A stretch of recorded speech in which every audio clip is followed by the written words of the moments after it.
Junto a la profesora Marcela Guerrero nos apasionamos por la historia universal y de la Iglesia. ¿Quién dijo que no se puede aprender historia de forma divertida?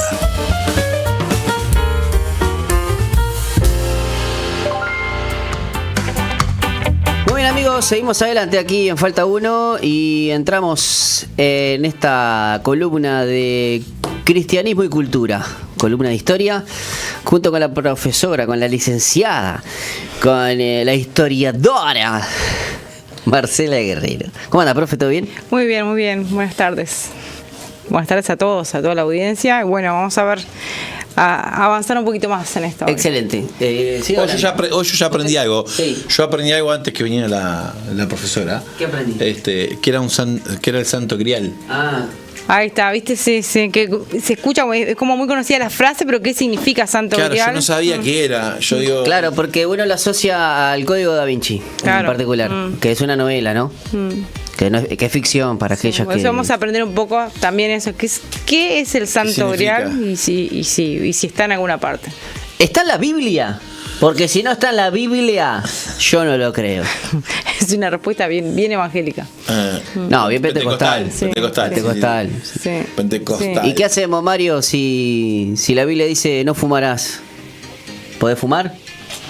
Podés. Tenés una boca, tenés pulmones. Claro, está. El tema es si debes.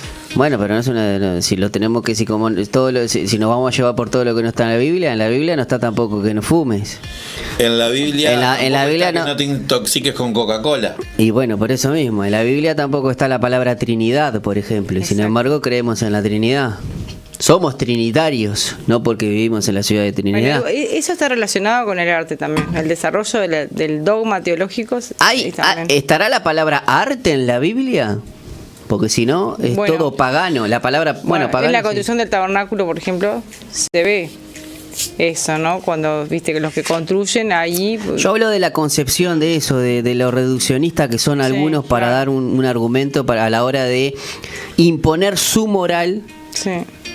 por encima de Es la tanto que ni siquiera queremos aprender, porque es como que si no está, o sea, es como que no necesitamos ni aprender de eso, porque no aparece. No, yo como creo que necesitamos. lo que hay es el bendito Espíritu Santo en el Nuevo Testamento que nos deja que todo lo que no proviene de la fe es pecado. Exacto. Listo. Y ya hago algo dudando. Y sí, y no te pasa que a veces vos venís, tenés eso como que, y vos sabés, y no tenías que ir por ahí, che. ¿O no? Provecho. Eso. El mate viene con efervescencia. ¿Se fueron Colocho? ¿Se fueron? Sí. ¿Pero qué te dejaron hicieron? en ¿Dos paz? preguntas? 4. 3. ¿Qué contestaste? Sí, yo no, me, no. Yo me lo imagino a Colocho. Escuchá. Sí. No. Sí. La primera dijeron, estábamos, Colocho, ¿no? Tiene una facilidad para contestar bien. No, por eso. Sí. ¿Encontró el tango cristiano que me pidió su esposa? ¿Lo pasó? Páselo porque después... Mirá que no entrase. Mirá que no, hoy, mirá que le escribo Dormís yo acá. en el auto. Mirá que le digo yo que yo lo encontré y le di y bueno... Mirá, te va a tirar por la pendiente donde tiene la foto, esa que tiene ahí, te tira por ahí abajo, te aviso. Bueno, profe, arte paleocristiano, vamos por el principio. Bien, vamos así porque si no después nos quedan las cosas, lo del Santo Grial que hasta el final nos va a quedar sin. Bueno, ¿se acuerdan que en el otro programa, en la otra columna, habíamos empezado a hablar, que habíamos aprendido el concepto de paleocristianismo, es decir, hacer referencia al arte paleocristiano, es arte del cristianismo antiguo, o sea, las formas de expresión artística de los cristianos en el mundo antiguo. O sea, desde nacimiento, o sea, el cristianismo nace en el mundo antiguo, en el siglo I. Después de la muerte y resurrección de Jesús, la formación de la iglesia, ¿qué rastros hay de las expresiones artísticas de ellos? Si las hay. Porque, claro, si nosotros vemos desde la mentalidad, depende de quién lo estudie, desde la mentalidad, como decían ustedes, pentecostal, capaz que no interesa mucho el arte. Como que, en ese sentido, como son.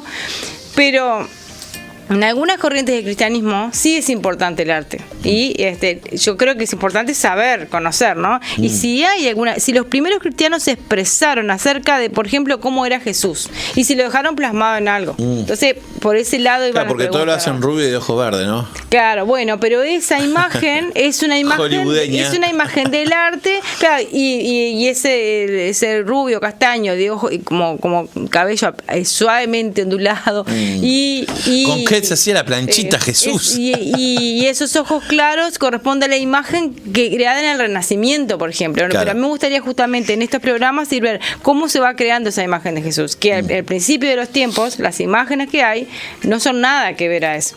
O sea, entonces, por ese lado que quería ir un poco. Entonces, como vimos en el programa anterior, estas imágenes, las primeras imágenes de Jesús se parece más por lo menos que ha sobrevivido, lo representan más casi como un filósofo griego, porque lo que veíamos es que representan como representaban ellos a sus maestros. Jesús es un maestro. Como las personas más, claro. Entonces, claro, ¿quién? Porque, a ver, no todos, así como nosotros, de nosotros tres, no sé si a alguno le gusta pintar o le saldrá algo, yo no sé, no me saldría nada, ¿no? En todas las épocas pasa lo mismo, no todos son buenos para de hacer un retrato. Entonces, bueno, ¿cómo se imaginaron que ellos? si Jesús era morenito, ponele, ellos lo iban a retratar como lo retrataban a los grandes. Claro. Bueno, viste que por inteligencia artificial ahora últimamente se han notado que cuál es el aspecto real, obviamente tomando los datos de... Si vemos la población de Judea del siglo I, claro, se podría no es el Jesús mormón, rubio, de ojos celeste, con ese de pelo todas maneras, a veces con la inteligencia artificial también ha pasado que un mismo estudio se hace de distintos lados y da distintas cosas también, o sea, nada es certero, o sea, en realidad como bueno, sabemos, pero sí, igual los datos históricos están, porque uno se puede más asemejar que Jesús vivió en el Medio Oriente. Claro, por lo tanto, la persona que vive en el Medio Oriente, ya sabemos que, bueno, que caminaba mucho en el desierto, o sea que, bueno, hay ciertas características que más o menos, también la ropa, hay cantidad de cosas que sí, la indumentaria, cantidad de cosas que podemos tener más certeza de cómo sería. Pero a veces... que no está en la Biblia. Claro. Tampoco está porque claro, los evangelistas no se preocupan por detallar esos aspectos, también eso, porque también, como vamos a ver hoy el tema del Santo Grial, a ver, yo no sé si alguno de nuestros oyentes alguna vez se preguntó cómo era la copa de esa Santa Cena cuando Jesús instituye la Santa Cena. No, capaz que en nuestra mentalidad general del evangélico como más depurada de imágenes, no, como que no nos preguntamos capaz ¿por qué? A ver, no nos interesa tanto capaz cómo era la copa, pero en otras corrientes del cristianismo sí se han preguntado cómo era la copa, y incluso pensaron que esa copa se podía rescatar. Hubo un periodo de la iglesia en que había un interés por rescatar todas las reliquias y lo que fuera concerniente a la época en que vivió Jesús. Entonces se empezaron a preguntar. Y bueno, y hay algunas posibles, y bueno, pero antes de llegar a eso, quisiera terminar esto del arte paleocristiano, que vimos que también que no ha sobrevivido todo, como todas las cosas de la historia, entender que lo que sabemos nosotros no es todo lo que pasó, sino aquellas cosas de las que tenemos vestigios y alguien las pudo estudiar. Porque hay cantidad de cosas que no han sido estudiadas. Bueno, los cristianos se interesaron por, de alguna forma, estudiar el arte o las manifestaciones del arte cristiano. Lo que queda es aquello, más que nada, que ha sido hecho en mármol, porque es el material que más sobrevive, como en todas las obras de arte o como en todas las civilizaciones. Por ejemplo, de Egipto sabemos más de los faraones porque ellos podían construir pirámides que duran hasta la actualidad por la fortaleza, la dureza de los materiales. También, en este caso, los cristianos de clase más humilde no tenían materiales ni acceso a materiales que se pudieran conservar hasta el día de hoy. Duraderos, claro. Claro, entonces de esos tenemos menos vestigios. Claro. Accedían a ese tipo de material personas que capaz que no iban a hacer fielmente representar, o sea, no iban a representar fielmente lo que era la figura. Y no, claro, y además, si lo representaron de otra manera, eso se perdió en el paso de los tiempos, y también tenemos que recordar las persecuciones que hubieron durante 3 siglos, que si habían algunas cosas que por ejemplo, la copa del Santo Grial, o sea, dudamos que les interesara mucho, pero aparte de eso, con todas las persecuciones que hubieron de por medio, habrá ido y venido para acá, habrá estado enterrado, o sea, a saber si hay copas del siglo I, si se hallan, cuál fue la que usó Jesús. En realidad podían ser todas las que se encuentran en Jerusalén, pero también puede pasar que con las persecuciones ellos se trasladaban de lugar en lugar llevando los utensilios. Lo que pasó con los manuscritos del Mar Muerto, por ejemplo, que fueron guardados para preservarlos de justamente las guerras, de todo lo que venía. Entonces, si pasó eso con las escrituras, pudo haber pasado eso también con otros elementos de arte. Pero lo que nos ha llegado, lo que sobrevive, algunas cosas sobreviven, y sobre todo del siglo III, parece que hay cristianos, ahí ya había cristianos más adinerados en las filas de la iglesia. Entonces estos cristianos adinerados podían construir sus sarcófagos de mármol. O sea, como pasa siempre en cristianos, hay cristianos más pudientes, otros menos pudientes, y bueno, los que son más pudientes pueden, yo qué sé, puedes comprarte una Biblia más cara, con más, el que puede, o sea, vos podés Biblia de estudio, vos podés tener Biblia en todas las versiones. Hay Biblias que son regaladas, hay Biblias que salen 100 pesos, hay Biblias que valen, o sea, entonces depende de lo que la persona pueda acceder. Estos cristianos más adinerados comenzaron a construirse sarcófagos de mármol, y de esos hay datados del siglo III. O sea que en medio de la persecución, algunos cristianos se preocuparon por tener igual sarcófagos que, o sea, una persona que tiene un poder económico, bueno, hay cosas, hasta el tema de la muerte, en ese caso, o sea, era importante para ellos construir un sarcófago digno. Hay personas que le construyen un sarcófago o una tumba, o a veces en un lugar donde luego se va a construir una iglesia. Una persona que tiene poder económico lo hacían. Y hay algunas iglesias en Rávena y en Roma que muestran eso. Y hay un sarcófago en Santa Ana Antigua, en Roma, que tiene como... uno se pregunta, ¿qué tienen esos? ¿Qué representan? Bueno, representan escenas del Nuevo Testamento, representan a Jesús como el buen pastor, representan... la historia de Jonás aparece muy representada en toda la historia del arte, en la Edad Media. El bautismo de Jesús es otro tema que aparece también. Después, bueno, el tema de la cena, las uvas, las parras, como bueno, el símbolo de la vid aparece mucho en el arte. Y se ve que en el siglo IV, cuando la iglesia adquiere, ya sale de la ilegalidad, sale de ser una iglesia proscripta, ahí aparecen más sarcófagos. Como que aparece en Roma, tuvo una cantidad de talleres de mármol para construir sarcófagos para los cristianos. Aumenta este número. Y los temas ahora, aparte de la salvación personal, también ellos van a preocuparse por, de alguna forma, representar el triunfo de la iglesia cristiana en la tierra, esa iglesia triunfante. La iglesia del siglo IV es la iglesia triunfante. Es una iglesia que nada más y nada menos triunfa sobre el Imperio Romano, que la persiguió. El Imperio Romano decae y la iglesia triunfa. Y los emperadores se vuelven, esos emperadores que habían todo lo que significa, imagínense la figura de Augusto, de Tiberio, de Claudio, de Nerón, y de todos los emperadores que habían perseguido a la iglesia.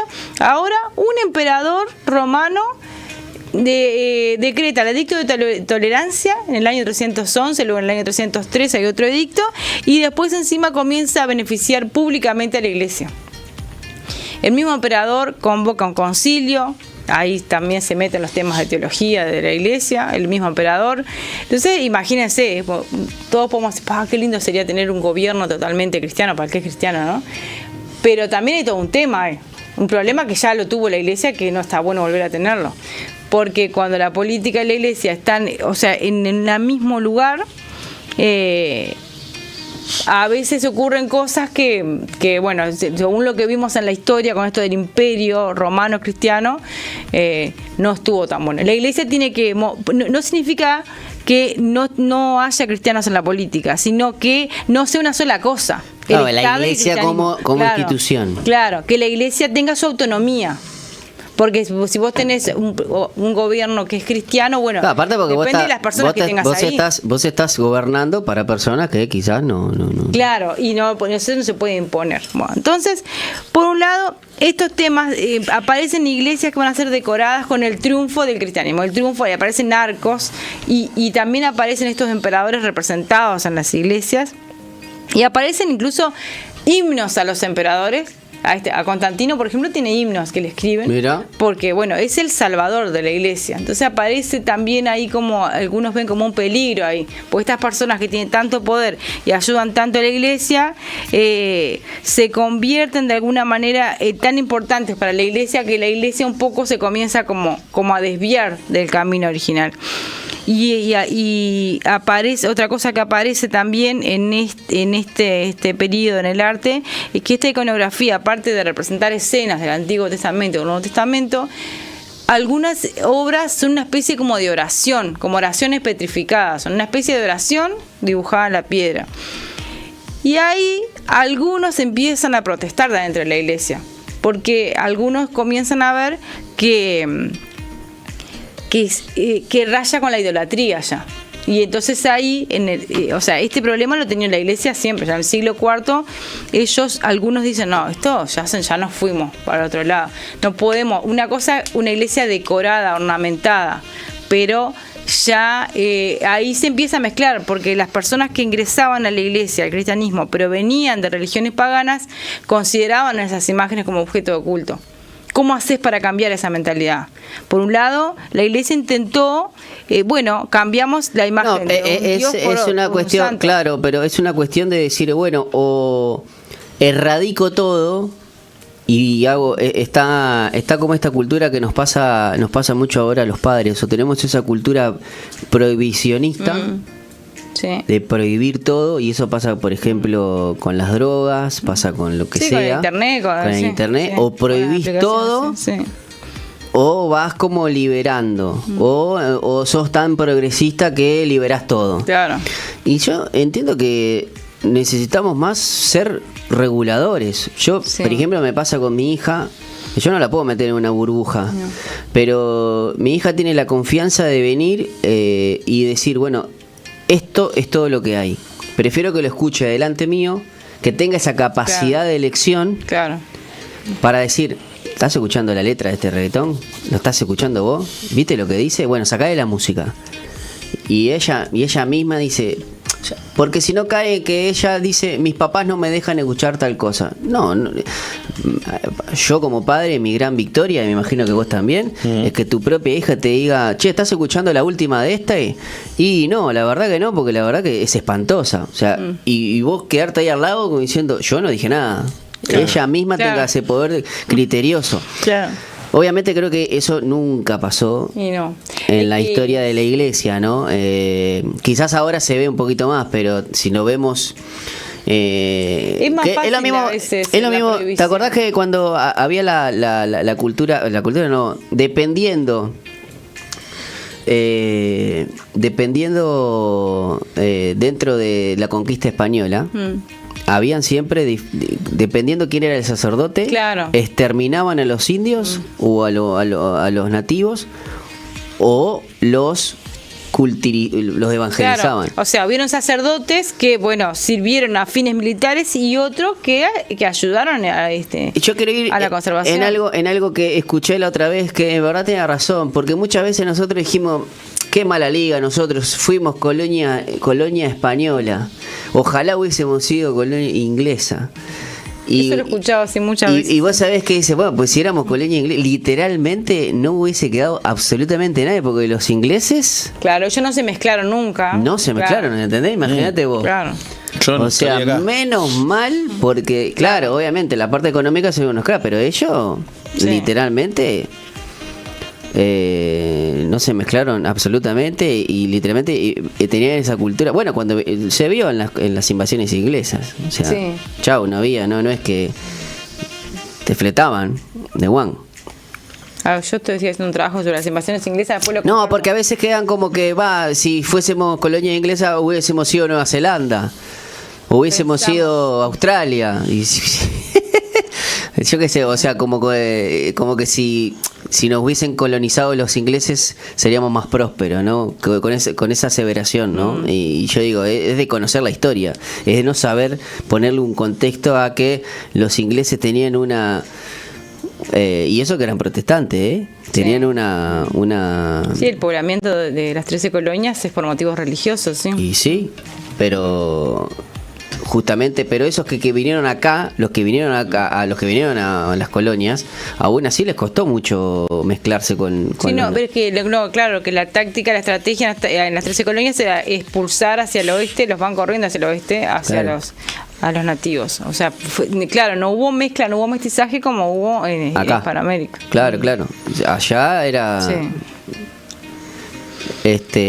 Creo que no es el Día de Acción de Gracias cuando es que se mezclan, cuando no es que se mezclan tampoco, sino que pero ya pasado que era unos colonos que descubren una tierra y Claro, pero siempre es una fecha de ellos, es una fecha hasta de los colonos. No, ellos no tienen, no se da ese proceso. Ellos con el aborigen, con el nativo, lo que hacen es irlo expulsando, siempre hacia el oeste, van expulsando Claro. cada vez más, tomando más territorio. Claro. No hay nunca una convivencia y un mestizaje como bueno, ocurrió acá. menos mal que no vinieron los ingleses entonces. O no nos conquistaron. Hubiera sido otras colonias, capaz. No se puede hacer especulación de lo que pudo haber sido en historia, eso no existe, pero podemos reflexionar. Podemos eso, entrar claro. en el multiverso de la locura, ¿viste? De Doctor Strange. Así que, bueno, claro, es más difícil a veces prohibir. O sea, lo normativo podía ser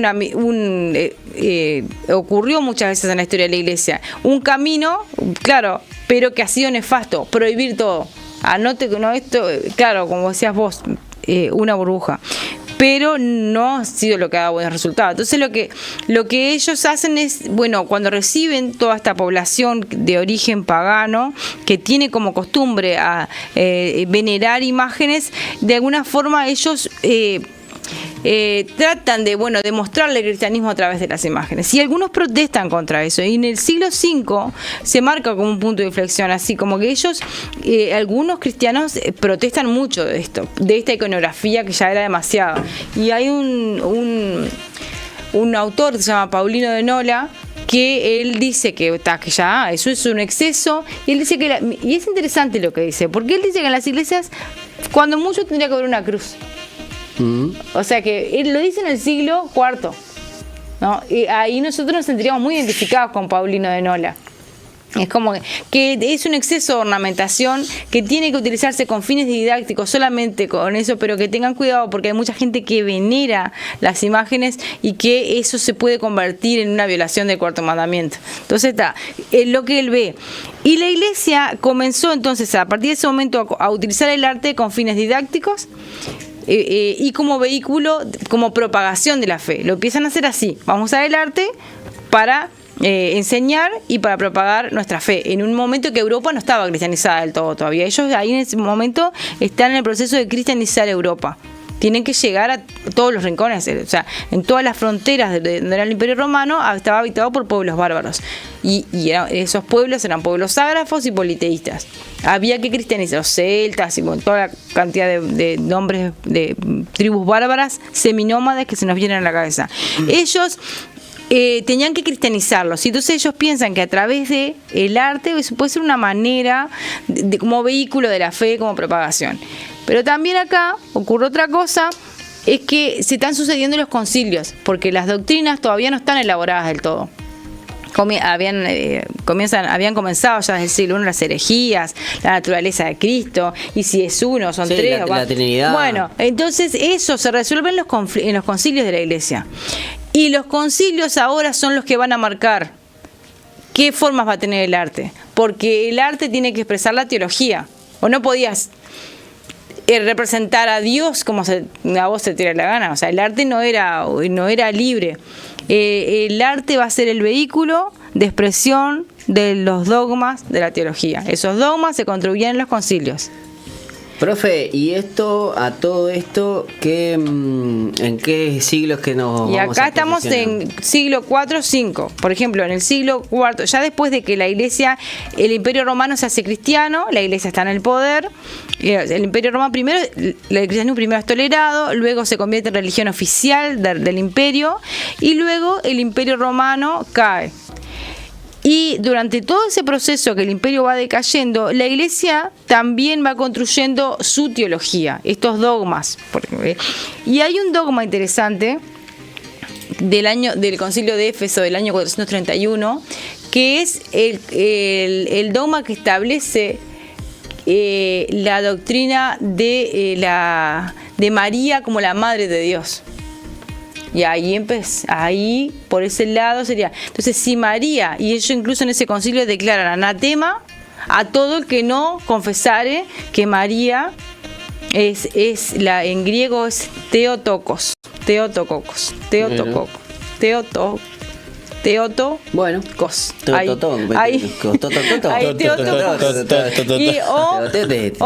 Cristo cosa, o sea, María como la madre de Cristo, y el que no confesare eso sea anatema. Entonces que ahí ya empezamos como a distinguirnos, a casi que muchos evangélicos y protestantes pentecostales pueden salir corriendo, porque qué pasa acá es que empiezan las representaciones de María en las iglesias, en los ábsides de las iglesias.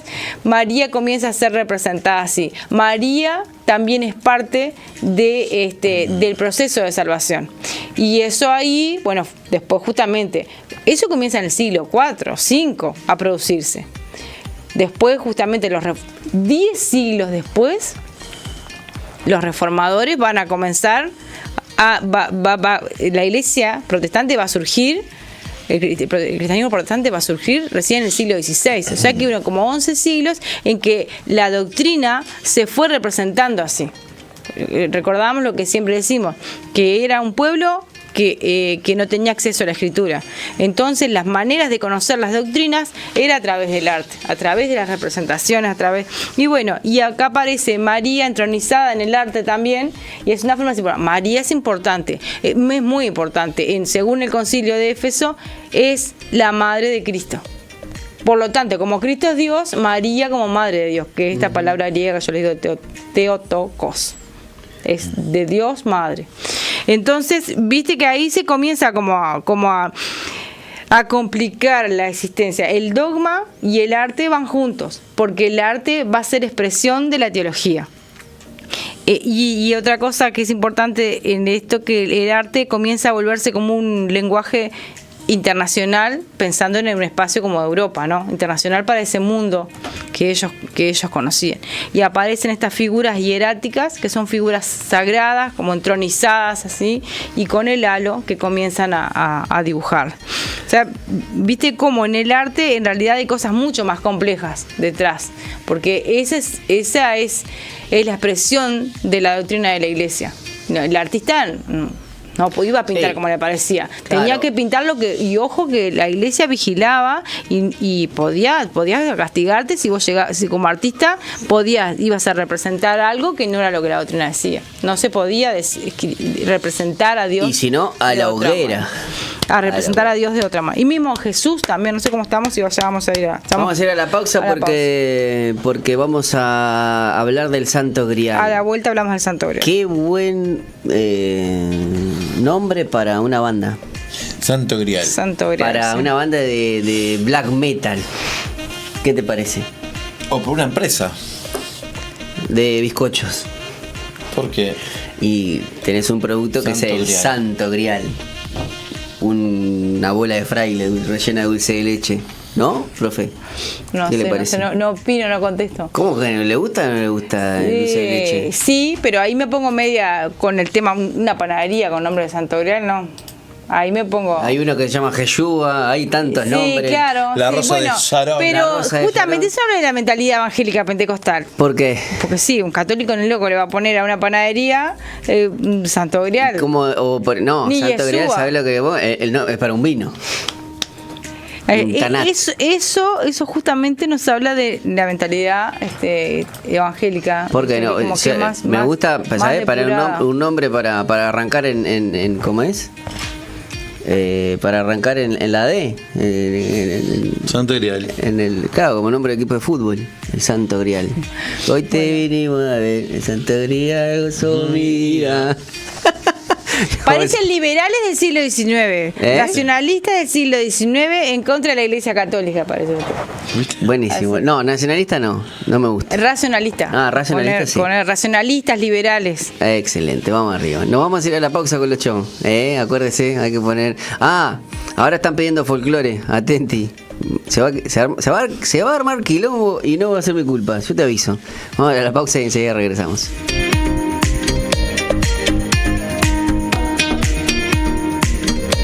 Enseguida regresamos con Falta 1 en la tarde, como vos la querés. Seguimos adelante, amigos, en esta columna, segunda columna, ¿Por qué? Porque bueno, hicimos un punto de inflexión con Hablemos de Historia, si bien tenemos la apertura de Hablemos de Historia, pero hoy se ha transformado, como todo se transforma. Nada se pierde, todo se transforma, diría el profeta Drexler. O el salmista, más que profeta, el salmista, Jorge Drexler. Hemos transformado este espacio en cultura y cristianismo. O más que nada cristianismo y cultura, ¿no? Que más o menos lo mismo que veníamos haciendo, pero sí, solamente pero bueno, a esta le dimos más un enfoque un enfoque quizás más directo, por decirlo de una manera, ¿no? Claro. Sí. Que en realidad lo que hacemos siempre es tratar sobre cultura. Como es, indirectamente siempre vamos o hablamos de algo y nos lleva, porque es necesario, porque es lo que a veces nosotros sabemos que no somos de este mundo, pero vivimos en este mundo. Claro. Y Jesús no nos sacó los problemas. Entonces, culturalmente, claro, tenemos nuestras influencias. No es lo mismo la cultura rioplatense que la cultura quizás de Inglaterra o de la europea. Claro. O tenemos, o sea, nosotros somos muy parecidos, pero viste que nosotros quizás, para mí, como Uruguay tiene una mezcla de tano español, como dice la canción también, pero por ejemplo en Argentina también, pero el argentino es mucho más de gesticular, y eso es bien de los tanos, o sea, y hay una gran colonia también. Sí. Acá también hay, pero como que tenemos mucha más influencia española para mí, ¿no? Hay como eso. Bueno, hablando de eso, que también nos pasa que si lo llevamos al campo cristiano o religioso, nosotros tenemos mucha influencia en esta oportunidad de mucha iglesia centroamericana, yanqui. Claro, y lo vemos en la música, por ejemplo. Sí, la música es muy claro. Y está bueno ver cómo la iglesia se ha relacionado, o sea, cuál es el diálogo de la iglesia con que a veces se puede distinguir claramente y a veces no, pero siempre la iglesia es parte de la sociedad, o sea, no se puede sustraer. Y a veces en eso es lo que nosotros hablo de tener una crítica que nosotros como cristianos y como la iglesia del siglo XIX o principios del siglo XX hemos sido funcionales a la secularización del Estado. Sí. Porque la iglesia, pensando que quizás era lo mejor, porque esas cabecitas cuadradas, es decir, bueno, nosotros tenemos esto y nos quedamos acá y somos esto y nos diferenciamos de aquello, hizo que fuimos funcionales a las ideas de Jorge Valle, de Pepe Valle. Sí, ahí está. Ahí va. De José Valle Ordóñez. De José Valle Ordóñez, perdón. Y al final también somos de separamos, somos seculares en muchos de nuestros pensamientos, pensamos que la música no es música, es música cristiana y secular. Bueno, y esto es cristiano o no es cristiano, y tendemos. Y a veces hasta separamos nuestras propias actividades, decimos, esto es cristiano, esto es lo que hago para Dios, pero y esto es lo que, como si pudiéramos dividirnos en partes. Claro, vos en un trabajo que no es cristiano, del trabajo trabajo es trabajo. Y te comportás como un cristiano donde vas. Claro, pero es la persona la que es cristiana, pero no es que el trabajo, manejar un bondi no es cristiano, conducir un programa de radio no es cristiano. La radio incluso no tiene por qué ser cristiana. Sí, sí. O sea, la radio es radio. Claro, qué interesante esa tarea, porque está muy bueno reflexionar sobre eso, porque en realidad es el cristiano que se mueve donde va. Claro. Y es como es donde vas. Este buzo no es cristiano, este buzo es mío. El corte de pelo, no hay cortes cristianos. Hay cortes es muy interesante reflexionar en eso. Claro, entonces está bueno de que a veces nosotros sí, como que siempre estamos distinguiendo. Y a veces es necesario distinguir por una manera de nombrar. Pero no significa que nosotros... Yo para mí tengo una teoría, creo que cuando uno nombra, identifica y categoriza, se siente más seguro. Y es por causa de nuestra inseguridad, porque le tenemos miedo a lo voy a poner para que la gente lo vea, contaminación. Sí. Ya poniéndote por debajo, ¿no? Ya te pones inferior, porque cuando vos tenés miedo a contaminarte, vos no ¿De qué lugar te ubicás? Claro, te ubicás en que yo no puedo. Y con un mal concepto de santidad, con un mal concepto de pulcro, de pureza, y utilizando, en este caso, íconos o conceptos o imágenes. Como que no sé. A mí me pasaba cuando recién me había empezado a ir a la iglesia, yo le quería sacar el San Jorge a mi padre, ¿viste? Son bien típicos de que, bueno, ahora vengo yo y pasan los años y el San Jorge sigue ahí y está, pero mi relación con mi padre mejoró muchísimo. Claro. Porque... Claro, sí, que a veces después, pero yo porque creía diciéndole a él que era idólatra y sin embargo después yo estaba idolatrando otra cosa. Claro, y no tengo imágenes en mi casa. Lo que hablamos siempre, claro, que a veces esto nos parece que es idolatría, pero hay otras cosas que también son idolatría. Sí, la idolatría está en el corazón. Claro, o sea, no se hace visible. Es la actitud humana, sí.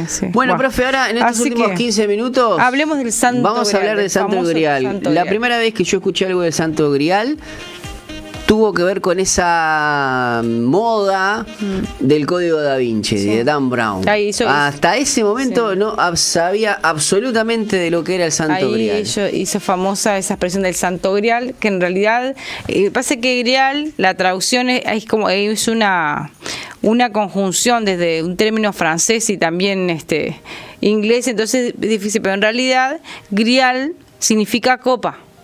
¿Y por qué santo?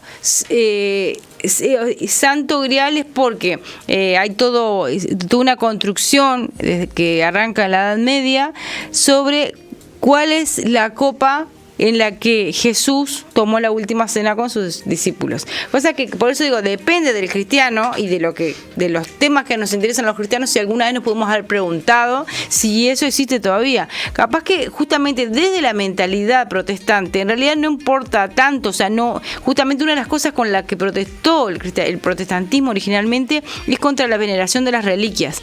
No importaba tanto la copa en la que lo tomó, sino, o sea, la práctica interna del cristianismo, ¿no? Del mensaje del evangelio.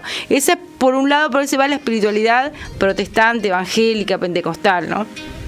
Pero bueno, como conocimiento está bueno saberlo, porque en algunos sectores del cristianismo, para algunos cristianos era importante esto. Se preguntaban si esa copa con la que Jesús tomó la última cena existía, y si existía, ¿dónde estaba? Bueno, y apareció una serie de leyendas. En la Edad Media ya aparecen algunas leyendas de que parece que identifican al famoso Santo Grial, ¿no? Que bueno, pues ya les digo, eso depende de las valoraciones que cada uno le dé, pero para algunas personas es importante saber. A ver, si tuviéramos la posibilidad de verlo, a alguien le gustaría verlo, a ver, ¿dónde está el Santo Grial? Entonces comienza, desde el siglo VI se tuvo una tradición de que el Santo Grial estaba en Jerusalén y comienza a ser expuesto a los peregrinos que iban a Jerusalén en el lugar que está ubicado el Santo Sepulcro. Ahí estaría el Santo Grial.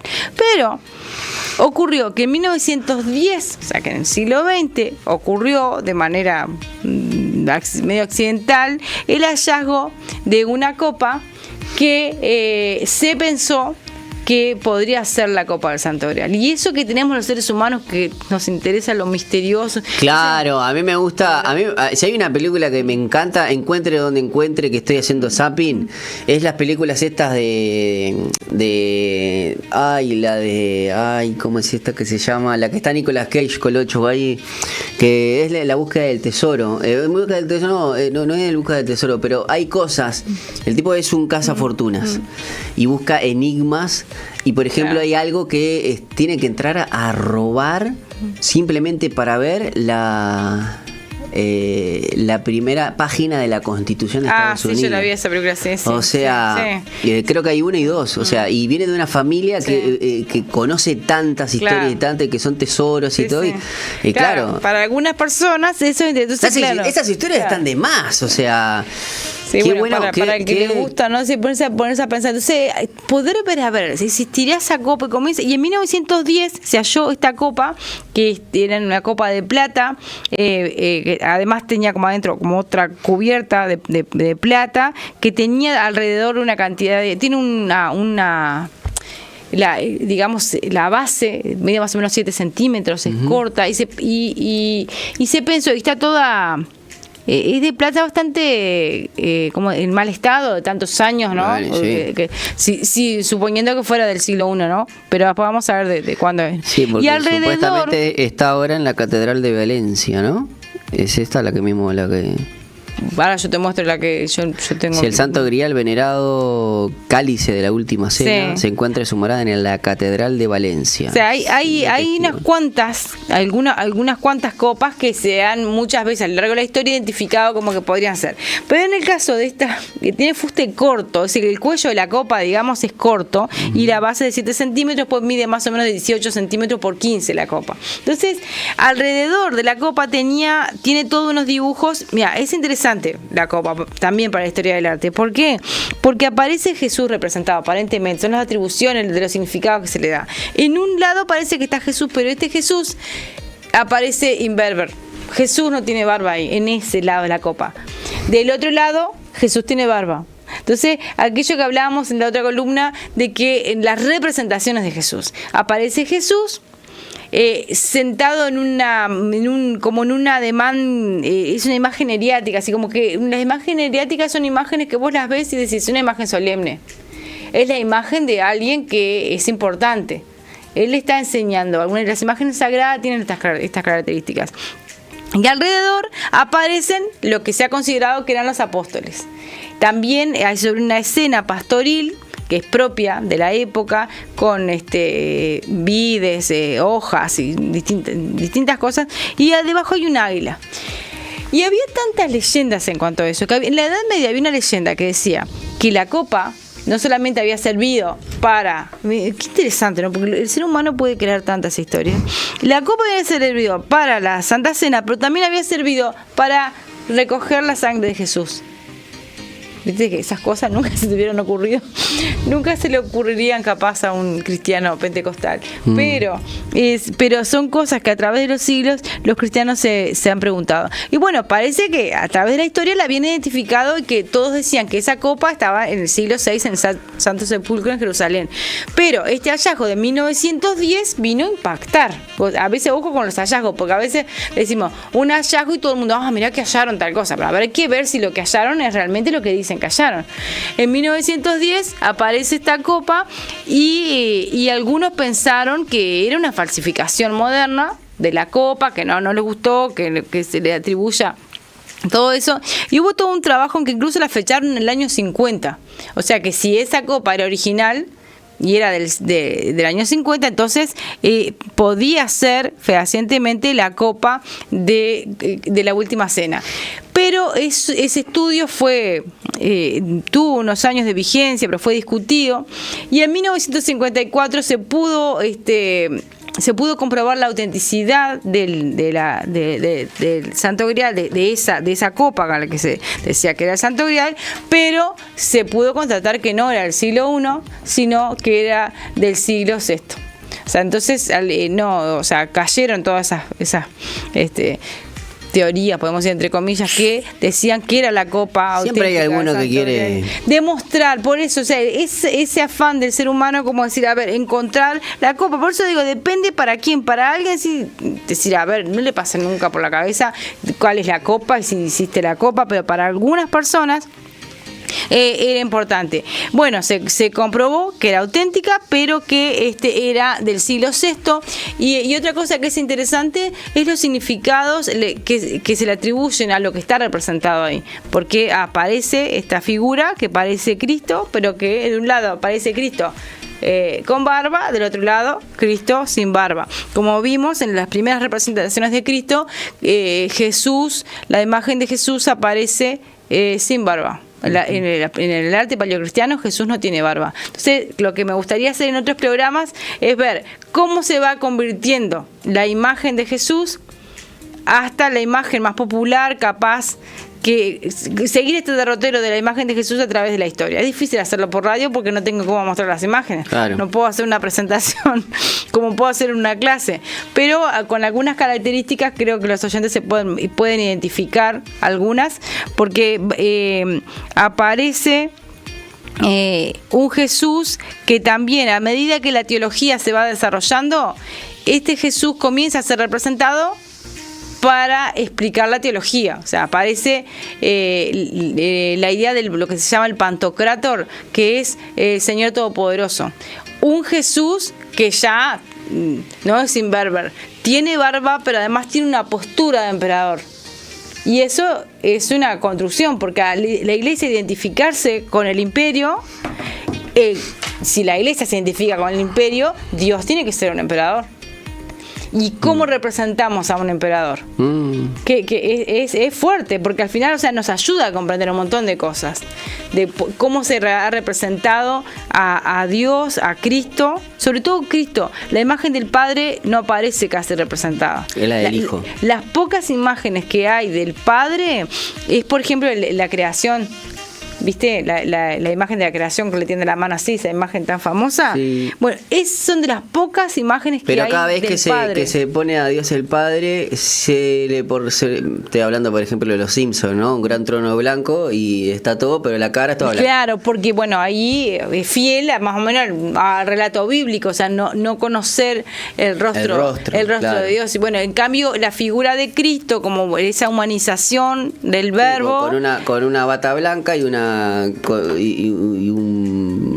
poncho rojo. Sí, aparece que Cristo sí aparece representado, y aparece representado como dice la y tampoco el Espíritu teología. Santo, ¿viste? Y el Espíritu Santo bueno, el Espíritu Santo aparece en el arte también. ¿En dónde? Pero aparece, por ejemplo, claro, en forma de paloma, hay obras de arte sí, claro, que te lo representan. Aparece Cristo, la corona y una paloma. Y a veces aparece de otras maneras representado también. Pero sí, o sea, esa elaboración. Sí, el Espíritu Santo sí. Esa elaboración de la teología y esa paloma que nosotros podemos ver imágenes como muy modernas, hasta fotos y donde es representado, en la historia del arte desde la antigüedad se puede ver eso, más que nada de la Edad Media. El Espíritu Santo representado como una paloma.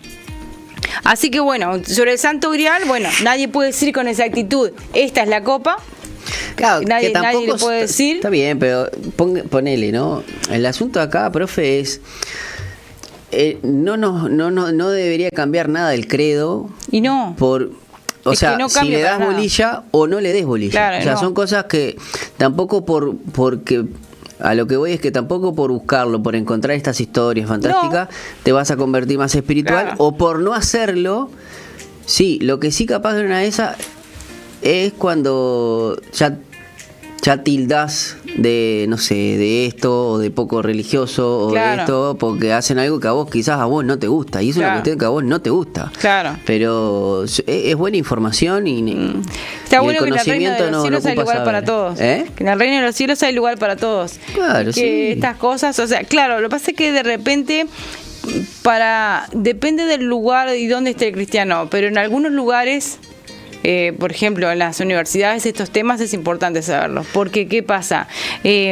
la historia del arte está muy vinculada al desarrollo de la teología y a lo que expresa. Claro. Entonces, ¿cómo uno puede hablar, cómo uno puede estudiar sin tener en cuenta estas cosas? Entonces, para los que estudian, para los que hacen carreras en humanidades, por ejemplo, estos materiales tienen significado. Y además también, profe, hay algo que yo he notado, como que no sé, si quiere encontrar algo, hay muchas personas que quieren encontrar algo que pueda destruir. Sí. A veces vienen y te quieran destruir toda la creencia. No, pues, hay un hallazgo arqueológico que puede, que la Iglesia Católica quiere ocultarlo y se ponen con esas. Sí. Ahora, justamente, gracias a Dios, quizás hay muchas personas que tienen ese saber, claro, que pueden, o sea, si no lo tuviesen, claro, estas personas que quieren desprestigiar a la Iglesia Católica y a toda la cristiandad, buenísimo que haya personas que digan, che, lo que está diciendo porque en su momento fue un boom esto del Código Da Vinci. Sí.